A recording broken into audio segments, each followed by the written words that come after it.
Buih di sini, buih di sana. Tapi hari ini mata pelajaran adalah asas sains komputer. Apa kaitannya dengan buih?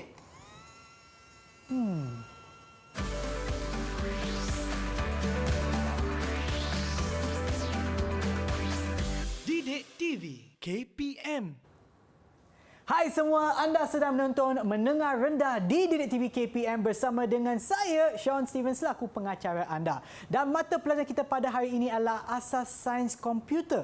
Apa agaknya yang kita akan belajar ini? Tetapi sebelum itu, jom kita tengok profil guru.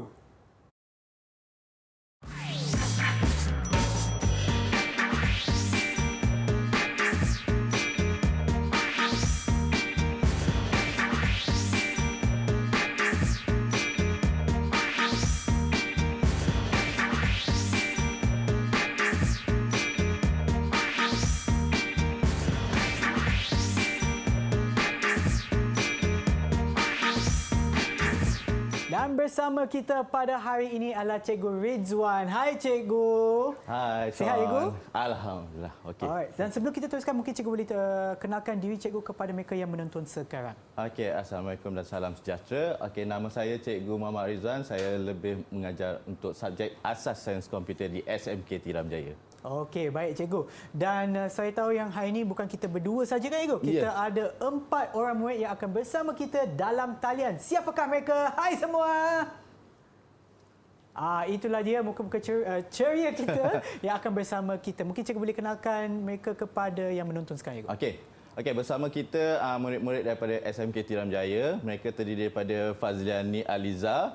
Okey, kemudian kita ada Hafidah Aini dan juga Fatihah Alia. Dan akhir sekali kita ada Nol Qadiah. Okey, baiklah. Adakah anda semua bersedia untuk pembelajaran kita hari ini? Bagilah thumbs up sekiranya dah sedia.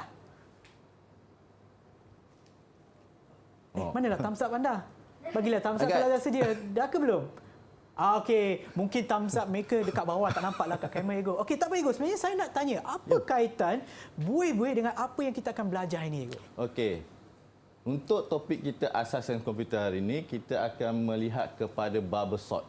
Bubble sort, buih. Bubble sort. Bubble sort. Jadi dia adalah salah satu jenis isihan. Okey, dalam bahasa Malaysianya isihan yang akan digunakan, maknanya kita akan belajar nanti algoritma bagi bubble sort. Okey, dan sebelum kita teruskan Ego, kami nak beritahu kepada mereka yang menonton sekarang bahawa kita akan menggunakan banyak istilah dalam bahasa Inggeris. Oleh kerana memanglah untuk asas sains komputer, memang istilah ini memang banyak digunakan di mata-mata tempat. Jadi untuk meningkatkan kefahaman kita. Okey, baiklah Cikgu, silakan. Okey, untuk tajuk kita hari ini adalah berkaitan algoritma bagi bubble sort. Okey. Dan algoritma bagi bubble sort ni adalah perkara yang ketiga. Okey, yang dalam topik menulis pseudocode dan juga melukis carta alir. Okey, sebelum ni saya pernah bersiaran untuk linear search dan juga binary search, iaitu berkaitan dengan macam mana proses carian sesuatu data ataupun elemen. Tapi untuk hari ini saya akan lebih fokus kepada bubble sort. Okey, untuk bubble sort ni, ia adalah satu teknik isihan item secara apungan.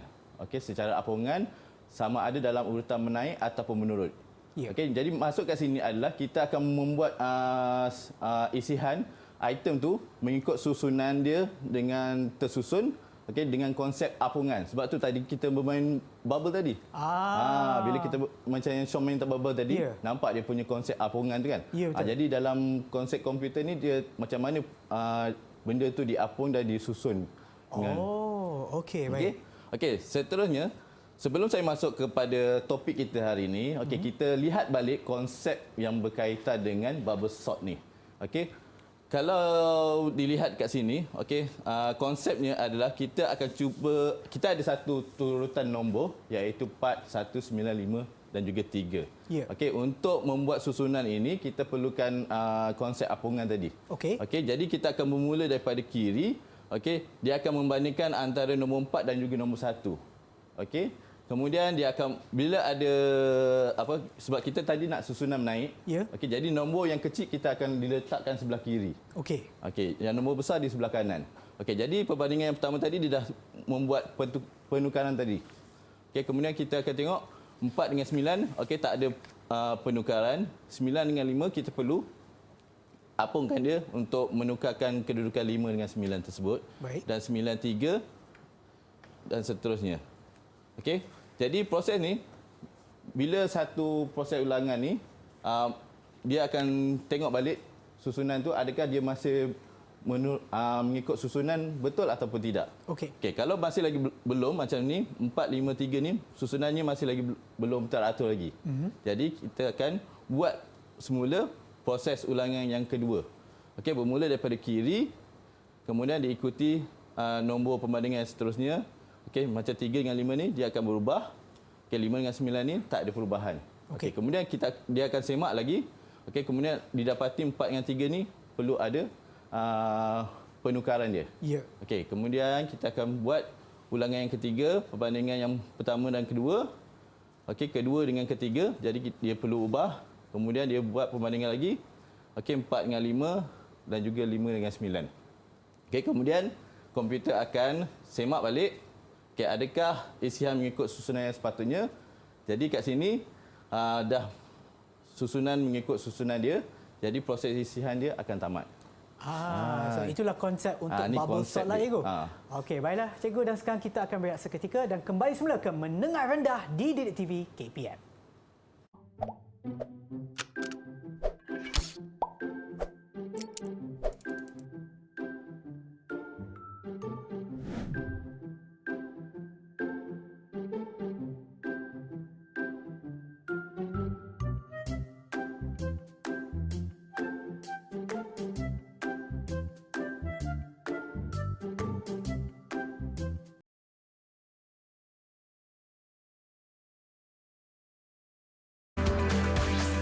Didik TV KPM. Kembali semula menonton Mendengar Rendah di Didik TV KPM bagi mata pelajaran asas sains komputer bersama dengan Cikgu Ridzuan. Baiklah cikgu, silakan. Okey, kita akan teruskan untuk topik kita hari ini. Okey, masih lagi dalam topik algoritma bagi bubble sort. Okey, kali ni untuk permulaan ni kita akan menulis dulu sudut bagi bubble sort ni. Okey. Okey, tadi kita dah tengok konsep dia, sekarang kita akan aplikasikan dia dalam bentuk sudut. Okey. Jadi, sebelum kita nak membuat sudut tersebut, okey, kita kena pasti beberapa pemboleh ubah yang akan ataupun yang dicadangkan untuk digunakan. Okey, di sini saya senaraikan ada 5 pemboleh ubah yang boleh kita gunakan dalam sudut nanti, dan setiap pemboleh ubah ni berperanan untuk menyimpan nilai dia tersendiri, ada tujuan dia tersendiri. Okey. Yang pertama kita ada list.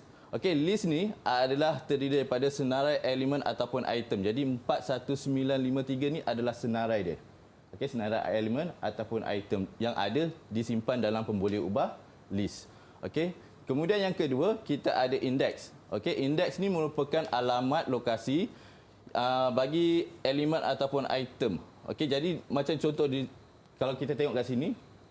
Okey, indeks 0 menyimpan nilai 4. Okey, indeks 1 menyimpan nilai 1, indeks 2 menyimpan nilai 9, indeks 3 menyimpan nilai 5 dan indeks 4 menyimpan nilai 3. Okey, jadi setiap nilai ini dah ada dia punya macam alamat lah. Okey, alamat dia. Okey, kemudian yang ketiga kita ada pemboleh ubah number. Okey, pemboleh ubah nama ni adalah jumlah bilangan elemen yang terdapat dalam pemboleh ubah list tersebut. Okey, dalam situasi ini kita ada 5 nilai ni. Jadi 5 adalah jumlah bilangan elemen ataupun item tersebut. Okey, kemudian kita ada pemboleh ubah Okey, seterusnya kita ada pemboleh ubah item. Okey, pemboleh ubah item ni membaca kedudukan setiap elemen item dalam senarai. Okey, nanti kita akan tengok dalam sudut kod nanti. Okey, penggunaan dia. Kemudian kita ada lagi satu pemboleh ubah temp ataupun penuhnya adalah temporary ataupun sementara. Jadi dia akan menyimpan nilai secara sementara di ruang simpanan pemboleh ubah tersebut. Okey. Okey. Jadi bila kita dah ada 5 pemboleh ubah ni yang boleh kita gunakan dalam algoritma bubble sort nanti. Okey. Jadi barulah kita boleh mula menulis sudut kod. Okey, cara untuk menulis sudut kod, saya harap murid masih lagi tahu macam mana basicnya untuk menulis sudut kod ni. Okey, yang pertama kita akan bermula dengan yang pertama mula. Okey. Okey, mesti ada mula. Kemudian yang kedua, kita akan setkan senarai list. Okey, jadi tadi kita ada senarai list adalah 41953. Okey. Dan seterusnya, selepas kita dah setkan senarai list, kita akan isytiharkan dan setkan pemboleh ubah bagi setiap pemboleh ubah number, index, item dan juga temporary. Kita dah isytiharkan pemboleh ubah yang akan kita gunakan tadi. Okey, termasuk dengan number sama dengan 5 ni, kita dah tetapkan pemboleh ubah number ni dia akan pegang nilai 5. Ya. Okey, dia akan simpan nilai 5. Okey, jadi secara automatik pemboleh ubah yang lain ni, index, item dan temporary ni dia akan menyimpan nilai kosong automatik ni. Okey, jadi kita tak perlulah tanda sama dengan kosong untuk setiap pemboleh ubah ni. Okey, kita cuma letakkan number sama dengan 5. Okey, bila kita dah isytiharkan dan juga setkan pemboleh ubah yang akan kita gunakan, okey, barulah kita membuat satu sudut ataupun satu arahan yang boleh kita gunakan untuk membuat bubble sort. Okey, isian bubble sort. Jadi nombor 4 ni adalah, kalau kita tengok kat sini, 4.1 sampai 4.3 ni secara keseluruhannya ini semua adalah berkaitan dengan macam mana proses bubble sort tu berlaku. Jadi inilah arahan-arahan dia. Okey, jadi yang nombor 4 ni, okey, for index lebih kecil number tolak 1. Okey, maksud dia kat sini adalah index ni tadi, saya kata tadi nilainya automatik menyimpan nilai kosong. Ya. Okey, jadi kosong, adakah kosong lebih kecil number tolak 1? Number tadi kita 5 kan? Okey, 5 tolak 1 maknanya 4. Adakah kosong lebih kecil daripada 4? Jika pernyataan itu benar, okey, kosong memang lebih kecil daripada 4 kan? Ya. Okey. Jadi bila pernyataan ini benar, dia boleh melaksanakan arahan 4.1. Okey, dia akan masuk arahan 4.1 ni, dia akan melaksanakan arahan yang ada pada 4.1 ni. Okey, kemudian dia pada 4.1 ni dia akan setkan semula item tu kepada kosong. Ya. Okey. Kemudian pada 4.2, okey, 4.2 for item lebih kecil number tolak index tolak 1. Maknanya kat sini apabila nilai yang dibandingkan ini adalah benar, barulah dia akan masuk 4.21. Okey, jadi 4.21. Jadi dia akan melaksanakan lagi satu proses, iaitu jika if list, okey, kemudian kita ada satu nombor item kat sini, adakah nilai list item lebih besar daripada list item tambah 1, perbandingan kat sini. Jika benar, dia akan masuk 4.2.1.1. Okey. Okey, macam mana kalau dia pernyataan itu tak benar? Okey. Okey, contoh 4.2.1, jika pernyataan ini tidak benar, dia tak akan melaksanakan 4.2.1. 4.2.1.1. Tapi dia akan melangkah pergi ke 4.2.2. Dia akan tamat sini, dia akan buat sini. Jadi dia tak masuk yang dalam ni. Okey, murid-murid. Okey, sama juga dengan 4 tadi. Okey, 4 yang sebelum tu, 4.2 ni. Okey, apabila pernyataan ini dibandingkan dia menjadi benar, dia akan melaksanakan 4.2.1. Jika pernyataannya tidak benar, dia akan melangkah poin tersebut, tapi dia akan laksanakan 4.3. Okey. Sama juga yang nombor 4 ni. Okey, bila nombor 4 ni for index pernyataan ini benar, dia akan masuk 4.1. Okey, tapi sekiranya ianya tidak benar, dia akan langkah pergi ke nombor 5. Okey, iaitu dia akan paparkan senarai list yang baru sekiranya ada. Okey, maknanya kalau 4 dia langkah ke sini, maknanya tak adalah senarai yang baru. Tapi kalau dia melaksanakan proses di dalamnya, okey, dan berulang-ulang, okey, jadi ia ada senarai list yang baru. Kat situ kita nampak dia punya proses isihan perubahan nombor itu berlaku dalam nombor 4 ni. Okey. Okey, kemudian yang seterusnya kita ada, last kali kita akan tamatkan sudut ni. Okey. Okey, jadi kat sini saya nak jelaskan dalam nombor 4 ni akan berlaku proses pengulangan yang berkali-kali, banyak kali. Okey, bergantung kepada pernyataan yang ada ni, sampailah pernyataan itu menjadi tidak benar, barulah pengulangan itu akan berhenti. Okey. Kalau dia masih lagi menjadi benar, dia pengulangan itu masih kekal lah. Sama. Okey. So kat sini kalau kita tengok 4 ni, okey, Jadi murid dah biasa dengan jenis struktur kawalan. Okey, 4 ni adalah salah satu jenis struktur kawalan. Jadi 4 ni adalah jenis struktur kawalan 4. Okey, kita ada jenis struktur kawalan yang lain. Okey, jadi untuk dalam kes ni kita gunakan jenis struktur kawalan 4. Begitu juga dengan 4.2 kita gunakan jenis struktur kawalan 4. Okey, untuk 4.2.1 ini juga adalah struktur kawalan tapi dia bukan struktur kawalan ulangan. Ia adalah struktur kawalan pilihan iaitu berjenis struktur kawalan dui pilihan. Okey, dui pilihan. Kalau murid masih lagi ingat, kita ada dui pilihan, pilihan tunggal dan pelbagai pilihan. Jadi dalam kes ni kita hanya menggunakan struktur kawalan dui pilihan sahaja. Ya. Okey. Okay, jadi ini adalah rupa ataupun berdasarkan situasi tadi, okey, macam mana untuk kita membuat algoritma bagi bubble sort. Okey, untuk sudukut lah, bina sudukut. Okey. Okey, seterusnya mungkin Sean, saya nak minta murid-murid saya lah untuk uji balik dia punya IQ minda tu. Boleh je, Ego. Berdasarkan penerangan saya tadi, mungkin mereka dapat faham ke tidak, kita cuba tengok baliklah. Okey. Okey. Okey, di sini saya ada uji minda untuk murid-murid yang ada kat rumah ni. Okey, soalannya semasa membangunkan algoritma bubble sort tadi, okey, terdapat 5 pemboleh ubah yang saya gunakan.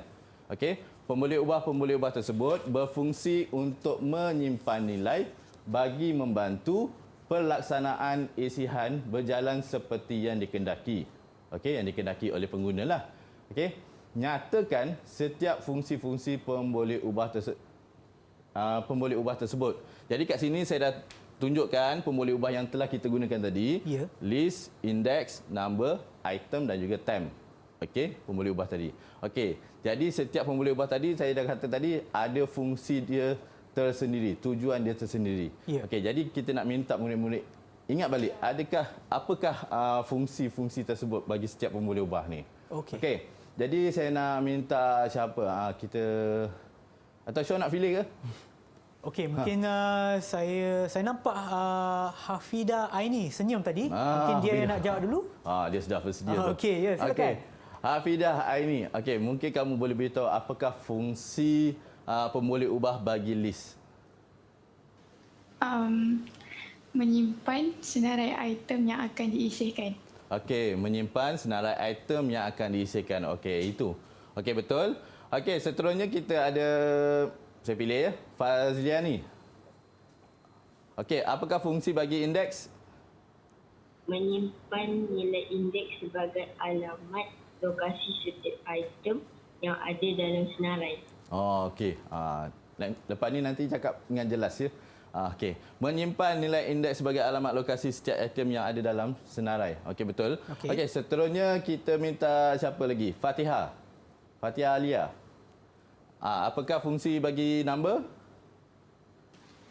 Menyimpan jumlah bilangan item yang terdapat dalam senarai. Okey, menyimpan jumlah bilangan item yang terdapat dalam senarai. Okey, seterusnya kita minta Korea untuk pemboleh ubah item. Menyimpan nilai indeks yang akan dibaca pada setiap nilai dalam senarai. Okey, menyimpan nilai indeks yang akan dibaca pada setiap nilai dalam senarai. Dan akhir sekali, kita teruskanlah dengan Korea. Okey, Korea, untuk pemboleh ubah tem.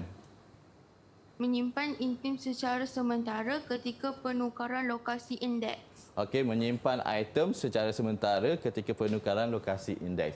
Okey, jadi Sean kat sini kita dah nampak pelajar dia tahulah jawapan dia untuk fungsi setiap pemboleh ubah yang digunakan tadi. Jadi bila dia dah bekerjasama macam ni, kita bagi je lah dia grade A. Grade A. Tanya kepada anda semua. Wow. Harap-harap bila PT3 nanti dah dapatlah A di sini. Okey. Okey, seterusnya saya ada lagi satu uji minda. Okey. Berdasarkan struktur yang kamu tengok sebelum ni, terdapat 2 jenis struktur kawalan yang kita gunakan. Okey, nyatakan setiap jenis struktur kawalan tersebut. Saya baru terangkan tadi. Okey, yang pertama, struktur kawalan apa? Hafidah? Ulangan 4. Ulangan? 4. Okey, ulangan 4. Okey, betul. Okey, seterusnya kita minta Fatia Alia. Lagi satu struktur kawalan yang kita gunakan? Struktur kawalan dua pilihan. Okey, struktur kawalan dua pilihan. Okey, macam mana mereka dapat tadi? Okey, seperti penerangan saya tadi, struktur kawalan ulangan 4 berada di nombor 4 tadi dan juga nombor 4.2. Manakala dua pilihan berada di sinilah. Okey, 4.2.1. Okey. Dan untuk ni Igu, bagaimana prestasi bagi murid kita yang jawab tadi? Oh, prestasi. Okey, jadi mereka pun memang dah jawab betul. Jadi kita bagilah A. Okey. Baik, tanya kepada anda semua dan sekarang kita akan berehat seketika. Kembali semula ke Mendengar Rendah di Didik TV KPM.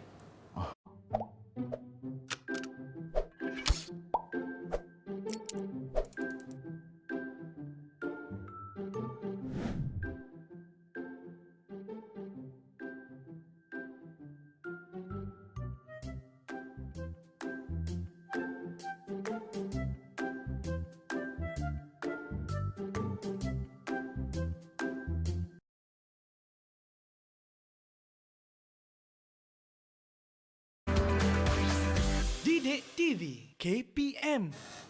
Kembali semula menonton Mendengar Rendah di Didik TV KPM bagi mata pelajaran asas sains komputer. Dan sebelum kita teruskan, nak bagi tahu kepada anda semua bahawa kami akan menggunakan banyak istilah dalam bahasa Inggeris kerana asas sains komputer ni memang istilah ni memang digunakan di merata dunia, kan Igu? Ya. Okey, bagi meningkatkan kefahaman murid semua. Okey, cikgu silakan Igu.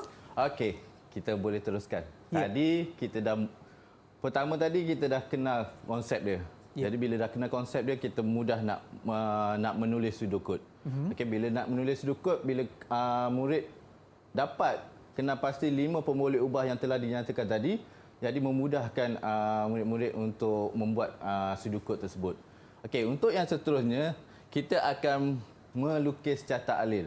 Okey, selalunya murid-murid ni bila dah buat sudut mudah dia nak buat carta alil sebab carta alil ni adalah berdasarkan pada sudut kod yang telah dia buat tadi. Okey. Jadi kita akan teruskan untuk melukis carta alil. Okey, untuk melukis carta alil, okey, macam tadi dalam sudut kod kita ada mula yang pertama dan yang kedua ni setkan senarai list 41953. Jadi bila dah buat benda ni dalam sudut kod, mudah kita aplikasikannya dalam simbol carta alil. Okey, iaitu mula kita akan menggunakan simbol bulatan bujur.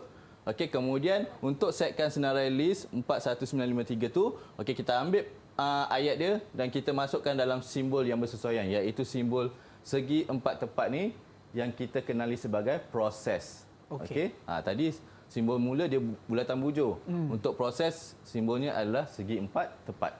Okey. Seterusnya yang nombor 3. Okey, tadi kita dah buat isytihar dan setkan pemboleh ubah, number sama dengan 5, indeks, item dan juga temp. Okey, jadi kita akan letakkan proses yang ketiga selepas anak panah. Okey, kita masukkan ayat je saja dalam kotak yang bersesuaian, iaitu kotak segi 4 tepat. Okey. Saya nak beritahu kat sini, untuk dia kalau tengok kat sini, isytihar dan setkan ni saya dah gabungkan dalam satu ayat ataupun satu kotak. Okey, ada murid dia biasa dia tulis isytihar, pemboleh ubah, number, indeks, item, temp. Okey, dia buat isytihar dalam satu ayat, kemudian dia tambahkan lagi satu ayat, setkan pemboleh ubah, number sama dengan 5, indeks number sama dengan 5, indeks sama dengan 0, item sama dengan 0, temp sama dengan 0. Okey, dia mengasingkan. Okey, tapi dalam situasi ini kita sebenarnya boleh menggabungkan terus. Okey, supaya yang pertama kita boleh mudah bila kita nak mengesan kesilapan ataupun ralat nanti, kita boleh mudah untuk kesan dia nanti. Okey. Jadi yang pertama, kedua, ketiga kita dah masukkan ke dalam simbol yang bersesuaian. Okey. Kemudian kita akan sambung. Okey, ini simbol sambung ya. Okey, sambung disebabkan ruang yang ada ni tidak mencukupi. Jadi kita perlukan simbol sambung ni. Okey, simbol sambung ni bentuk bulat. Bukan bujur lah, bulat. Okey, jadi kita sambung. Untuk yang nombor 4 tadi, okey, kita sambung dengan bulatan ni. Okey, untuk nombor 4 ni, untuk yang pertama dulu. Okey, 4 for index lebih kecil number tolak 1. Okey, kita masukkan dalam kotak seperti diamond ni, belian. Okey, kotak belian ni maknanya kat sini ini adalah kotak bagi struktur kawalan. Okey. Okey, struktur kawalan. Jadi kita ambil dia punya ayat, kita masukkan dalam kotak belian ni. Okey, sebab ini adalah kotak struktur kawalan tadi. Ya. Okey, bila struktur kawalan ni dia akan melibatkan penyataan benar ataupun tidak benar, ataupun penyataan benar ataupun palsu. Jadi macam saya kata tadi, sekiranya penyataan ini adalah benar, dia akan membuat proses 4.1. Jadi kita letak sini ya, dan kita letakkan 4.1 tu iaitu setkan semula item sama dengan kosong. Okey, yang ni dalam kotak proses dia. Okey, kemudian diikuti selepas 4.1 dia akan melaksanakan 4.2. Okey, dia akan melaksanakan, tengok anak panah ni, dia akan melaksanakan 4.2. Okey, iaitu penyataan perbandingan for item lebih kecil number tolak indeks tolak 1. Jadi ayatnya kita masukkan dalam simbol struktur kawalan. Okey. Simbol struktur kawalan ni. Okey. Jadi selepas ini macam tadi kita ada pernyataan sama ada dia benar ataupun tidak. Jadi sekiranya pernyataan benar, dia akan masuk 4.2.1. So dia akan pergi pernyataan benar iaitu ya ni, dia akan pergi 4.2.1 iaitu if list item lebih besar list item tambah 1. Okey, kita salinkan ayat di dalam tu. Okey. Okey. Okey, kemudian sekiranya pernyataan 4.2.1 ni benar, barulah kita boleh masuk 4.2.1.1. Okey. Jadi kita masukkan, jadi ini adalah pernyataan benar daripada yang sebelum ni. Okey, jadi barulah kita boleh buat laksanakan 4.2.11, 4.2.12, 4.2.1.3. Okey, kita masukkan dalam satu kotak. Rangkumkan sekali. Ya. Okey, nak mengasing kamu tak apa. Satu baris dalam satu kotak, satu baris satu kotak tak apa. Tapi lebih mudah kalau kita letakkan dalam satu kotak supaya kita dapat, macam saya kata tadilah, bila kita ada kesilapan, kita mudah nak kesan. Okey. Okey. Okey. Itu sekiranya pernyataan tersebut adalah benar. Okey. Oh, kita ada satu tadi. Okey, kat sini bila proses ni tamat dia akan pergi 4.2.2. Okey, jadi prosesnya kita letak kat sini. Okey, kita masih lagi menggunakan kotak proses iaitu berbentuk segi empat tepat. Ya. Okey, kemudian dia akan mengulangi proses tersebut macam 4.2.3 ni, dia akan naik semula ke 4.2. Selepas proses ni tamat dia akan naik sini. 4.2. Jadi sebab itulah dia naik dekat setkan semula tu. Okey. Okey, kemudian ini sekiranya pernyataan itu benar. Okey, bagaimana kalau pernyataan itu tidak benar? Untuk pernyataan tidak benar, okey, contoh kita mulakan yang daripada sinilah. Okey, for item ni, sekiranya pernyataan ini tidak benar, dia tak akan melaksanakan sini, tetapi dia melaksanakan 4.3. Jadi dia akan yang ni pernyataan ini tidak benar. Okey, dia akan naik dia akan pergi sini. Betul. Dia akan laksanakan indeks sama dengan indeks tambah 1.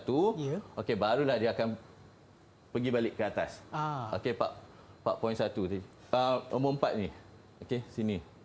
Okey. Okey, saya pun dah ni. Okey, seterusnya. Okey, jika pernyataan tidak benar, dia akan laksanakan iaitu dia akan laksanakan kiraan item. Okey, dia akan if ni tidak benar, dia akan pergi 4.2.2 tamat jika dan 4.23 dia akan laksanakan proses ni. Jadi yang kalau kita tengok sini tamat jika ni tak ada dalam catat alih ni. Okey, kita tak perlu nak letakkan ayat tersebut dalam salah satu simbol catat alih ni. Okey. Okey, jadi kita dah selesai ni, Okey, bagaimana pula kalau for indeks lebih kecil number tolak 1 pernyataan ini tidak benar? Okey, kalau tidak benar, kalau kita tengok sini, dia akan melangkah benda ni, dia akan pergi kepada nombor 5. Okey, dia akan pergi nombor 5 iaitu papan senarai list. Okey, jadi kita kat sinilah. Garisan tidak.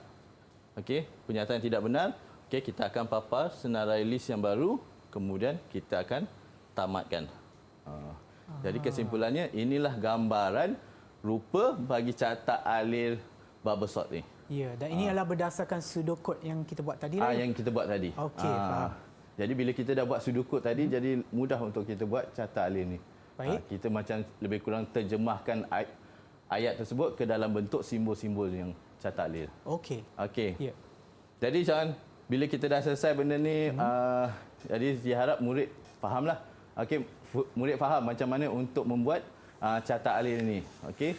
Okey, jadi saya ada sediakan satu uji minda. Ya. Okey, uji minda bagi murid-murid saya ni. Okey, kita nak tengok dia punya refresh. Sama ada faham ataupun faham tidak. atau tidak. Ya. Okey. Okey, jadi kita tengok. Okey, soalannya diberikan proses yang berlaku dalam algoritma bubble sort tadi. Okey, susun proses tersebut mengikut langkah yang betul. Okey, kamu kena susun nanti. Okey, berikut adalah pilihan-pilihan kira susunan-susunan yang tidak tersusun. Okey, ada 9 dekat sini. Okey, jadi diminta murid kenal pasti susunan-susunan dia mengikut turutan yang betul lah. Okey, apa yang perlu kita mulakan dulu, apa yang perlu kita buat kemudian dan seterusnya sampailah 9 proses tu tamat. Okey. Okey, dan kepada mereka yang menonton di rumah pun boleh cuba sekali untuk jawab uji minda yang disediakan oleh cikgu. Okey. Dan kita akan bandingkan jawapan kita nantilah ya. Okey. Okey. Jadi murid, okey, saya nak minta kamu nanti untuk mengangkat tangan siapa yang tahu proses yang pertama, kedua dan seterusnya. Okey, memberitahu yang kamu dah tengok yang ni, kamu boleh kenal pasti yang mana yang pertama, yang kedua dan seterusnya. Okey. Okey, jadi untuk yang pertama, apakah proses ataupun langkah yang pertama bila kita nak membuat algoritma bubble sort? Okey, mungkin salah seorang murid saya boleh beri angkat tangan untuk memberikan jawapan. Okey, kita ada Nur Fazliani Aliza. Okey, apa yang pertama? Setkan senarai item. Jelaskan. Apa lagi? Kuatkan. Setkan senarai item. Okey, kita akan setkan senarai item terlebih dahulu. Okey. Kemudian yang kedua, siapa nak jawab? Fatihah Alia Tumiran. Okey, apa dia yang kedua? Isytiharkan pemboleh ubah yang akan digunakan dan tetapkan nilai bagi pemboleh ubah. Okey, iaitu yang kedua kita akan mengisytiharkan pemboleh ubah yang akan kita gunakan dan kita akan menetapkan nilai bagi setiap pemboleh ubah tersebut sekiranya ada. Okey, kemudian yang ketiga, ada siapa boleh angkat tangan nak memberikan jawapan? Okey, Hafidah Aini Kamidun. Yang ketiga, uji penyataan indeks lebih kecil nombor -1 menggunakan SK ulangan for. Okey. Uji penyataan, penyataan indeks, adakah dia lebih kecil daripada nombor tolak 1? Okey, dengan menggunakan struktur kawalan for tadi. Okey, kemudian yang keempat, ada? Korea? Korea. Okey, no Korea. Okey, berikan jawapan yang nombor 4. Jika penyataan benar, setkan intim sama dengan kosong. Jika penyataan tidak benar, paparkan senarai intim. Jika penyataan benar, setkan item sama dengan kosong. Jika penyataan tidak benar, papar senarai item. Okey, betul. Okey, seterusnya kita perlukan proses yang kelima. Siapa? Ada? Fazliani Aliza. Cepat. Cepat angkat tangan. Uji penyataan item. Okey. Lebih kecil number tolak indeks tolak 1 menggunakan SK ulangan for. Uji penyataan item, adakah dia lebih kecil daripada nombor tolak indeks tolak 1 dengan menggunakan struktur kawalan ulangan for. Okey, seterusnya nombor 6. Ada? Hafidah? Hafidah nombor 6. Jika penyataan benar, uji penyataan list item lebih besar, list item tambah 1 menggunakan SK dewi pilihan if. Jika penyataan for tidak benar, nilai indeks akan ditambah 1 dan pengulangan berlaku. Okey, betul itu dia. Okey, itu yang berkaitan dengan nombor 6. Jika pernyataan benar, uji pernyataan list item lebih besar list item tambah 1 dan seterusnya. Okey, yang ketujuh. Okey, siapa? Fatihah. Fatihah Alia. Okey, Fatihah Alia. Jika pernyataan if benar, laksanakan tem sama dengan list item sama dengan list item tambah 1. Okey. List item tambah 1 sama dengan tem. Okey. Dan nilai item akan ditambah 1 dan pengulangan berlaku. Okey, itu dia. Okey, dan seterusnya kita ada lagi 2 jawapan yang perlu disusun. Okey, siapa boleh bagi jawapan? Proses yang ke-8. Hafidah Aini. Jika pernyataan if tidak benar, laksanakan nilai item akan ditambah 1 dan pengulangan berlaku. Okey, jika pernyataan if tidak benar, okey, laksanakan nilai item akan ditambah dengan 1 dan pengulangan akan berlaku, diteruskan. Okey, dan terakhir. Jadi dah ada jawapan yang terakhir. Apa dia? Siapa? Meh, angkat tangan. Okey, North Korea. Okey, apa dia? Yang ke-9. Proses akan berhenti apabila pernyataan for index lebih kecil nombor tolak 1 menjadi tidak benar dan senarai intim baharu akan dipaparkan. Okey, itu dia. Okey, proses yang terakhir adalah proses akan berhenti apabila pernyataan for index adalah lebih kurang daripada nombor tolak 1 dan ia menjadi tidak benar, maka senarai item baru akan dipaparkan. Okey, jadi dekat sini murid-murid semua dah dapat menyenaraikan 9 turutan proses dalam algoritma bagi bubble sort dengan betul. Dengan betul. Jadi So, kita bagilah A. Tahniah kepada anda semua. Memang terbaiklah murid kita yang ada dalam tanya ya, cikgu. Dan itulah susunan proses yang betul bagi algoritma bubble sort. Dan sekarang kita akan berehat seketika dan kembali semula ke Menengah Rendah di Didik TV KPM.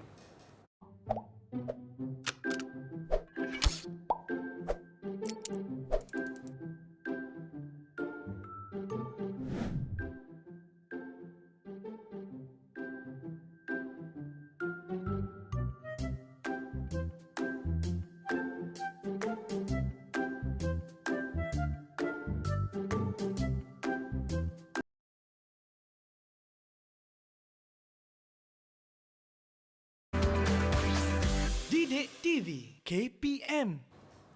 Anda sedang menonton Menengah Rendah di Didik TV KPM bersama dengan saya, Sean Steven dan juga Cikgu Rizwan bagi mata pelajaran asas sains komputer. Dan sebelum kita teruskan, nak beritahu kepada anda semua bahawa kita akan menggunakan istilah dalam bahasa Inggeris kerana memang digunakan untuk mata pelajaran ini bagi kefahaman semua. Okey, silakan Cikgu. Okey, dan kita sudah pun berada di penghujungnya bagi topik ini. Okey, jadi secara objektifnya tadi, okey, hari ini kita nak mempelajari tentang algoritma bagi bubble sort. Ya. Okey, jadi bagaimana kita nak membina sudut bagi bubble sort, bagaimana kita nak membina carta alih yang bersesuaian bagi bubble sort. Okey, jadi waktu yang tadilah kita dah tengok macam mana sudut kod tersebut, bagaimana rupa carta alih tersebut. Ya. Okey. Okey, jadi sebelum kita mengakhiri ini, saya nak mengucapkan tahniahlah kepada semua murid-murid, okey, kerana berdasarkan kepada uji minda yang kita buat tadi, okey, murid-murid dah berjaya untuk menjawab dan juga saya rasakan mungkin kamu sudah memahami benda ni. Ya. Okey. Jadi tadi kita dah bina sudut kod dan juga carta alir. Ya. Okey.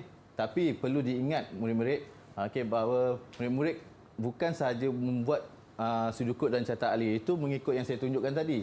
Okey, kita perlu menguji. Okey, menguji sudut kod dan juga carta alir itu, pastikan ia menjalankan proses dan menghasilkan output yang seperti yang dikehendaki. Ya. Okey, jadi untuk melaksanakan pengujian tersebut, okey, kita mungkin murid boleh tengok balik topik daripada tingkatan 2 sebelum ni, iaitu topik berkaitan dengan pengesanan ralat. Okey, di sini saya lampirkan. Okey, saya tunjukkan link untuk melihat kembali siaran berkaitan dengan pengesanan ralat. Okey, bagaimana untuk mengesan ralat yang ada dalam sudut kod ataupun carta alir. Okey. Okey. Jadi sini saya tunjukkan secara ringkas macam mana kita nak buat teknik pengesanan ralat dengan menggunakan cara teknik semakan meja ataupun dalam bahasa Inggerisnya kita panggil desk checking. Okey. Okey, desk checking ni. Jadi murid ingat balik desk checking. Okey, saya akan tunjukkan. Okey, saya sudah ni saya dah buat. Okey, desk checking untuk algoritma bubble sort ni. Okey, iaitu yang pertama kita ada jadual senarai. Okey, jadual senarai ni di mana yang warna merah ini adalah pengulangan yang berlaku berapa kali. Okey, jadi kat sini kita tengok semasa kita nak menyusun senarai tersebut, proses pengulangan for yang berlaku itu berulang sebanyak 15 kali. 15 kali. Okey. Kemudian barulah kita dapat satu paparan list baharu di mana susunan nombornya mengikut turutan yang sepatutnya, iaitu turutan secara menaik tadi. Okey, iaitu 1, 3, 4, 5 dan juga 9. Okey, kemudian kita juga perlu satu lagi jadual, iaitu jadual berkaitan dengan pemboleh ubah. Kita ada 5 pemboleh ubah tadi. Okey, satunya dah masuk dalam jadual senarai ini. Okey, kemudian 4 pemboleh ubah yang lain kita wujudkan dalam lagi satu jadual pemboleh ubah tersebut untuk kita melihat nilai-nilai yang berubah dalam pemboleh ubah tersebut. Okey, kita nak tengok daripada mula macam mana nilai yang disimpan dalam pemboleh ubah itu berubah sampai ke akhirnya. Kalau kita tengok kat sini, mula pemboleh ubah indeks ni dia memegang nilai kosong, tapi di akhir atau cara tu dia dah kosong tu dah tak ada. Jadi nilai yang terkini yang pegang adalah nilai 4. Begitu juga dengan pemboleh ubah yang lain. Okey, selain daripada jadual senarai dan juga jadual pemboleh ubah, saya ada juga buatkan satu jadual, iaitu jadual berkaitan dengan penyataan tadi. Okey, jadual penyataan for. Okey, jadual penyataan for yang kedua dan lagi satu jadual penyataan if.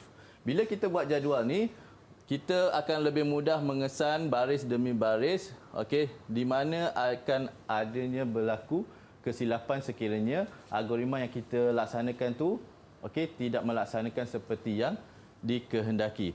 Okey, jadi daripada contoh ni sama juga macam yang sebelum ni. Okey, 15 proses pengulangan.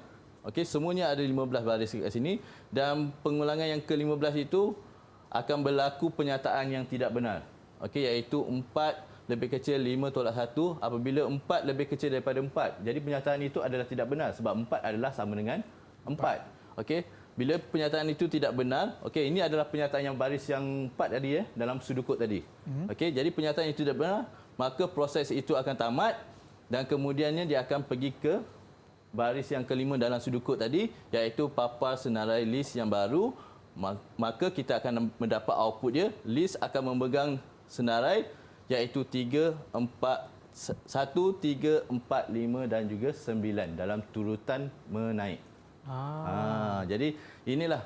Jadi murid boleh gunakan teknik semakan meja ni ataupun desk checking ni untuk menguji sudukut dan juga carta alih yang telah dibina tu supaya dia melaksanakan seperti yang sepatutnya. Wow, memang menarik juga ya untuk kita mengesan mana ralatnya sekiranya sudukut kita salah Ego.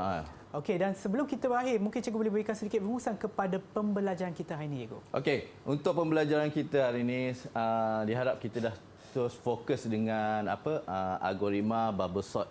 Okey, algoritma bagi bubble sort. Kalau sebelum ni murid dah fokus kepada linear search, dah fokus kepada binary search. Okey, jadi perkara yang ketiga ni mereka dah faham berdasarkan kepada bila saya ajukan soalan mereka berikan jawapan dengan betul. Jadi saya rasa mereka dah faham algoritma bagi bubble sort ni macam mana dia berfungsi, macam mana ia dilaksanakan. Jadi sort ni adalah berkaitan dengan isian. Kalau yang sebelum ni dia yang search ni adalah berkaitan dengan carian. Jadi ini adalah permulaan untuk sort. Untuk sort kita kena bubble sort. Okey. Jika ada peluang saya akan perkenalkan juga lagi satu sort iaitu bucket sort. Itu pada masa yang akan datang, Ego. Ya. Dan pada hari ini pula, Ego, bagaimana prestasi secara keseluruhan bagi murid kita yang ada dalam talian, Ego? Okey, prestasi mereka. Okey, daripada keceriaan, tengok senyum sekarang. Dah lepas menjawab tadi, uji minda tadi, berjaya mendapat beberapa kali A tu. Saya rasa prestasi, kalau kita nak bagi prestasi tu memang prestasi orang kata cemerlang lah. Cemerlang. Jadi bila dah cemerlang tu, diharap mereka lebih terbuka, lebih faham untuk bersedia dalam sort lagi satu iaitu bucket sort. Ya, terima kasih cikgu atas perkongsian ilmu cikgu pada hari ini. Dan sekiranya ada murid-murid sama ada dalam talian ataupun yang menonton di rumah tu, sekiranya mereka ingin mendapatkan latihan tambahan ataupun nak meningkatkan kefahaman mereka, daripada mana mereka boleh dapatkan latihan tersebut? Okey, nak meningkatkan kefahaman memang kita perlu membuat latihan lagi lah. Ya. Okey, di sini saya pun ada satu latih to be Ya. untuk murid. Okey, tadi kita dah buat secara menaik, kali ini kita boleh buat secara menurun. Ya. Okey, selain daripada yang ni mungkin pelajar boleh masuk ke dalam sumberku. Ya. Okey, untuk mendapatkan bahan-bahan untuk menambahkan kemahiran untuk memahami algoritma ini. Okey, terima kasih Cikgu Rizwan dan juga kepada murid yang ada dalam talian dan kepada mereka yang menonton sekarang, harap ia memberi manfaat kepada anda semua dan kita akan berjumpa lagi di kelas yang seterusnya. Bye semua!